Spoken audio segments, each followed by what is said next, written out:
What's going on, everyone? Austin John Place here, and today I'm going to be telling you how to get shiny Pokemon in Pokemon Legends EA. In this video, I'm going to be going over the shiny odds of the game, how to increase your shiny odds, the most efficient way to shiny hunt Pokemon, how to not lose shiny hunt Pokemon, how to get the shiny charm, and what Pokemon are shiny locked. And most importantly, I'm going to be telling you why autosaves are a good thing and not a bad thing for shiny hunting. Every Pokemon that you find out in the world has a 1 out of 4,096 chance for it to be its fun, colorful variant called a shiny Pokemon. Shiny Pokemon have no inherent advantages other than they look cool and they are rare, so they are better. Simple. There's only one thing in the game that increases your chances of getting a shiny Pokemon, and that's called the shiny charm. Shortly after completing the tutorial, you'll have access to Mabel's research, and then if you scroll all the way to the bottom, you'll see level 50 is the shiny charm. We're going to talk more about that later. The shiny charm is going to affect your chance of all of the overworld Pokemon that can be shiny, from a 1 out of 4,096 chance to a 1 out of 1,024.38 chance to be a shiny Pokemon. Thank you to Anubis and the data mining community for these numbers. Unlike Pokemon Scarlet and Violet and Legends Arceus that had mass outbreaks, there are no mass outbreaks in this game, and unlike a lot of other Pokemon games, there is no breeding in this game. So there is no Masuda breeding, and there are no increased shiny odds for any other method of obtaining Pokemon. That's it. It's just those two numbers. 1 out of 4,096 without the charm, and 1 out of 1024.38 with the charm. That's it. The fossil Pokemon that you could restore at the lab, right over there. Those Pokemon can be shiny, they can also be alpha, and the shiny charm does not affect it. So now that you know that there's no breeding and there's no mass outbreaks and there's no other way to have higher odds on shiny Pokemon, how do you hunt down shiny Pokemon in this game? Here in Wild Zone 1, we have these two Mareep over in the distance. And if we use ZL, we can see it's a level 5 male and a level 3 female. Now, if we start to head away from where those Pokemon are, I'm also going to keep my focus on them, you'll see that the Pokemon fades out of existence. Inevitable. And if I go ahead and I get closer to them once again, it's a level 5 male and a level 5 female. These Pokemon have re-rolled. They are a completely different Pokemon with different stats and a different chance to be shiny than the ones that were previously there. Hang on, that's an Alpha Pichu. I've been hunting that. I need to go get that real quick. Hang on. Right behind you. Bang! Awesome. Got it. Now those two Mareep, I didn't knock them out. I didn't catch them. They still exist in the world. And if I were to fast travel back to Area 1 and I run on over, you're going to see that the two Mareep have changed yet again. Level 4 female and level 3 female. So that's essentially how you hunt down shiny Pokemon. It's really quite simple. Just the more Pokemon you see, the better chance it is for it to be shiny. So because these two Mareep were left alive, every time that I walked away and came back, they were a different Mareep. Now, if I were to come over here and then either knock them out or catch them, thank you very much. Oh, sun's getting real low, big guy. Sun's getting real low. And now they're knocked out. If I were to go walk away and come back, or just fast travel, because it achieves the same thing. Now, there is a very slight chance that those Pokemon have respawned, and you'll see that neither of them have respawned. Both of their slots are considered defeated, and because of that, they're not going to be there the next time you try to re-roll it. To get a Pokemon to once again spawn in these locations is either an amount of time, a random tick interval, or how many other Pokemon that you've seen. It's a little unclear. Bottom line is, fly to a few other wild zones, see some other Pokemon, come back, and they'll be here. Throughout this entire video, I'm going to be using wild areas as examples. Just know that every single thing that I talk about regarding the wild area Pokemon also applies to Pokemon that you find in alleyways, on top of roofs. Any catchable Pokemon that you see, like a Pidgey on a railing, also applies to all of the things I'm talking about in the wild zone examples. Cool. Something else that's very important to know is slots. Here I am in Wild Zone 2, and you see over here that we have Alpha Magikarp, and oh, there's also an Alpha Magikarp in the water. These Pokemon are occupying one slot each. That slot is designated to be Alpha Magikarp during the day, and at nighttime, it's Alpha Staryu. The ones in the water are Magikarp during the day and Staryu at night. So some of the slots are designated to be day separate from night, and some are designated to be day and night. That information is going to be kind of important later on. So let's talk about the most effective way for you to hunt. I basically just want to look at all the Pokemon and not knock anything out. I look to the right, I see 2 Magikarp. If I look in the water, I see 2 Magikarp. Over there is more Magikarp. That's a Patrat. That's a Binnacle. Over here is 2 Magikarp, and under the bridge are 2 Magikarp, and back there is a Patrat. I've now seen all the Pokemon here, and none of them are shiny, so I just once again fly to the same place I'm already at. Every time that you do this, you unload all of the Pokemon that are currently there, and a whole new set of Pokemon spawn. Like now this Magikarp is an alpha. I do want to note that doing this on the Nintendo Switch 2 is significantly faster than on the Nintendo Switch 1, just because of the load times being about 2.5 seconds as opposed to the 6 seconds that it is on the Switch 1 version. I know because I did this exact hunt on the Switch 1 version on the Nintendo Switch 2. I did it for about 5 hours. By the way, quick plug, new merch available at austinjohnplays.com/merch. We're doing palettes of some of the famous Pokemon that you're familiar with. This one's Blastoise, but it doesn't say Blastoise and there's no picture of Blastoise. So it's like a, if you know, you know. Visit austinjohnplays.com/merch to get yours today. If you look right below my camera, right there, that's a shiny Dragalge. It's a little hard to see from this far away. At this distance, it doesn't make any sound. There's no notification that it is a shiny Pokemon other than the fact that it's a different color. However, once you get significantly closer to the Pokemon, you do get an audible notification, a visual notification, and a HUD pop-up that it is a shiny Pokemon. Like this. You might be familiar with that sound from Legends Arceus, and yes, it is back and it's fantastic. If you were to ZL target this Pokemon, it does have a shiny icon, so if you're hunting between 2 Pokemon that look very similar and you don't know which one is the shiny, when you hover over it, you will know. Fantastic. They did a great job here. You might be wondering why you have to be so close to the Pokemon for that shiny sound to happen. Well, here's a great example. If you're just walking down the street and there's a shiny Pokemon on the rooftop, you hear the sound and you're nowhere near the ladder, or you didn't even unlock the way to climb up to this particular building section, how would you ever go get that Pokemon? Now you're being teased with a Pokemon that is unobtainable, and the radius in which the sound happens does not happen between roof and ground level.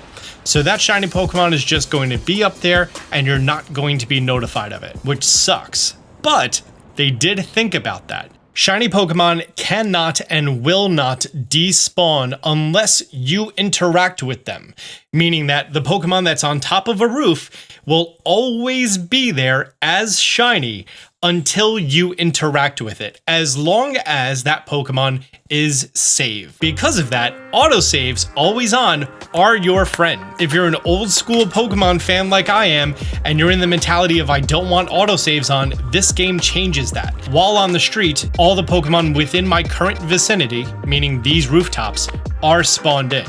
And if I go ahead and I fast travel away, if any of them were shiny, it is saved to the game in a specific reserved block of memory that up to 10 Pokemon who are shiny will be preserved in the game's memory. Amazing. This is unprecedented. So the next time you're in the area and you happen to be in front of that shiny Pokemon, it will play the sound. So you may go explore on rooftops and now there's shiny Pokemon there because you never went to that rooftop. It was saved from hours ago.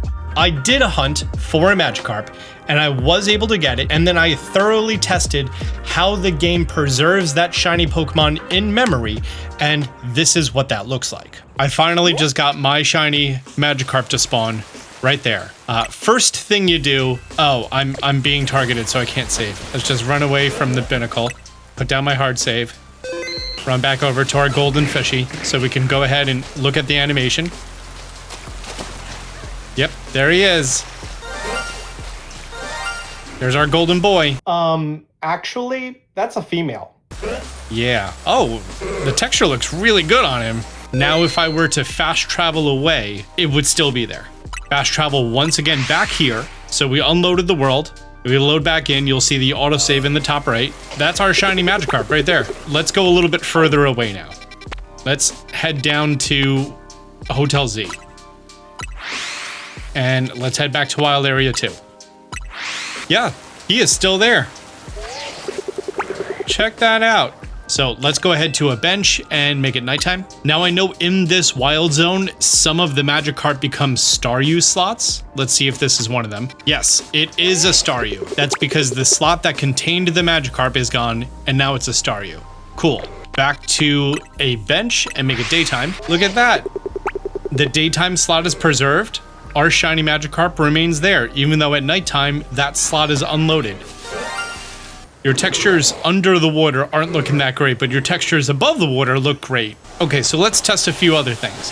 Let's get into a fight with this Patrat, and I want him to go ahead and knock me out. Say, for example, it's a crazy, super powerful alpha or something, and the battle's not doing well, and you get blacked out. We awaken a Pokemon Center. Still there. Look at that. So even if you get blacked out, knocked out from an attack, you'll still spawn back in and have yourself that same shiny Pokemon preserved where it was. This guy was an Alpha Patrat, and now it's not. Now, the only things that are going to make our Magikarp over here leave is having the day-night cycle progress, you actively walking away from it, knocking it out, catching it, obviously. But this Pokemon could knock me out. I'll come back and it will still be there. It'll still be shiny. I could walk away completely and still be good. Yeah, that's right. That's right, guy. You're gonna come home with me now. So like, if I didn't have the ball that I wanted, which I have plenty of Premier Balls, so that's not a problem. I could have gone to the Ball Emporium, bought the ball I wanted, and I would have been good. And now boom, my shiny Magikarp. Can you go in the water? Oh, yeah, look at that. Perfect. We could reshoot this thumbnail. Oh, I'm gonna bring you to a cafe. Come on, we're going to the cafe. You like coffee, right? It's a water. It's bitter bean juice. You'll love it. I promise. You know, a more photogenic Pokemon probably would have been better for this thumbnail. Now, there are some things that can lose a shiny Pokemon. If you hear the sound, if you see a shiny Pokemon, if you see something that might be a shiny Pokemon, just immediately hit X and save the game. That's all you have to do. You're now securing that shiny Pokemon to forever be in existence. So you see right now that I have night is falling over the city. If you were to not save between when you saw it and that night is falling over the city, you will lose that shiny Pokemon. I know because I tested this and that's exactly what happens. So I'm here in Wild Zone 19 and ultimately I'd like myself a shiny Furfurou. And as I'm walking around, I don't realize that directly in front of me is a shiny Alpha Clefairy. I also have the notification that a new day is coming. I walk over here, I get the notification, I realize that, oh, I'm aggroed right now, so I can't do anything. And then daytime happens. And as you can see up here, it's only a Drampa. So now we need to go make it nighttime to see if the nighttime slot preserved. It is not there. So what will keep the shiny Pokemon around and what won't? If you fail to catch it, it will remain. If you get knocked out and you black out, it will remain. If you fast travel away, it will remain. If you realize that you don't have any balls to throw at its face, you can fast travel away, come back, and he'll be waiting there for you. The things that allow a shiny Pokemon to despawn are if you catch it, if you knock it out, if you actively run more than 50 meters approximately away, like that first Mariba example. So if you despawn it physically by walking away before ever saving it into existence. It wasn't until right now, with me putting all these things on the screen, did I realize that I literally wrote, if you fight it, if you catch it, and if you run from it. Like the original core things from Pokemon. So yeah, if you do the core things, it's gone. Or, and this is an important one, if it's a timid species that's inclined to run away and avoid combat. So here in Wild Zone 16, if you look, that's a Froakie chilling on top of that monument. There we go. And if you ever get close and run near that monument, that Froakie just immediately runs away and he despawns out of existence. If that was a shiny Froakie, it would be gone forever. By the way, if a Pokemon does flee and you come back to the same area, you'll realize that it's not respawned there. That's because a Pokemon who has fled falls under the same condition as a cleared spot, as if you knocked it out or you caught it. So what are the best practices and the way to make sure that you never lose a shiny Pokemon? It's really quite simple. As soon as you visibly see it or you hear it, immediately stop what you're doing and press X and save the game. Then after you have put down a hard save and you do have the balls and the Pokemon and the amount of health required to catch that Pokemon, go and initiate combat with it. You cannot save your game when you're being targeted by a Pokemon. Because of that, you would have to leave one of these wild zones or lose aggro with that Pokemon being very close to you like it is right here. Then go ahead, put down a save, and you're safe. From here, if we were to go into this wild zone and say, for example, I want to catch this Phalanx right here, who's level 42 and non-gendered because Phalanx isn't gendered, and I throw a Pokeball and oh no, it didn't catch, hit the home button and close the game and reopen the game. And you'll see that same exact level 42 is right where he was before. If that was the shiny Pokemon, he would still be there. You did not fail it just by putting down that hard save. And lastly, to get into the nitty-gritty and some of the specifics as far as shiny locks, as in Pokemon that are coded to never ever possibly be shiny. All gift Pokemon are shiny locked. The starters at the beginning of the game are considered gift Pokemon. The starters at the beginning of the game are shiny locked. The Kanto starter that you receive from a mission is shiny locked. The Absol from the Rogue Mega Absol event is shiny locked. The 3 Kalos starters that you encounter are shiny locked. All gift Pokemon are shiny locked, except for the fossils because they're kind of gifts but kind of not. We're not talking about them. They can be shiny. With your PLZA starter and the Kanto starters and the Kalos starters all shiny locked throughout your gameplay, you can find and hunt them in the wild later on. The Kalos starters are in 3 specific wild areas. The Kanto starters and the PLZA starters are in the post-game. They fall under the same odds of 1 out of 4,096, and with the shiny charm is 1 out of 1024.38. All Pokemon trades in the game are shiny locked, including the early game Heracross, all of the regional variants between the Alolan Raichu and the Galarian Pokemon like the Slowpoke. All of those will never be shiny. There's no reason to reset for them. In fact, there's no reason to reset for any single thing in the game. Static Pokemon are shiny locked, meaning that any Pokemon that you see planted in the overworld for part of a quest, whether it's a main quest or a side quest, the Rogue Mega Pokemon, all of those are coded to never be shiny. The icons on the map of those 7 Pokemon are also coded to never be shiny. I'm just throwing that out there because if someone decides to put a cheat on to have all Pokemon spawn as shiny, then those pictures will show up as shiny and you know for a fact that they're cheating. Legendary Pokemon, there are being intentionally vague. A few legendary Pokemon in this game, all of them are considered static encounters and therefore they can never be shiny. If someone sees a shiny legendary from this game, it is hacked. And lastly, I want to talk about how you get the shiny charm because it is not fast. In order for you to achieve level 49 of the reward, you can do that without completing the dex and with only doing an okay amount of battles. However, to get level 50 shiny charm, you have to complete every single quest she has, except for maybe 1 or 2 of completing a dex you can get away with because of how the point system works out, which means that you need to fill your Mega Evolution dex, including the very last post-game secret Mega that's going to be haunting your screen until you do it, collecting all of the various types, 50 of all of them, and you need to complete winning Pokemon battles level 15. Now you'll see that I'm currently on Pokemon Battles 14, and I'm at 318 out of 500.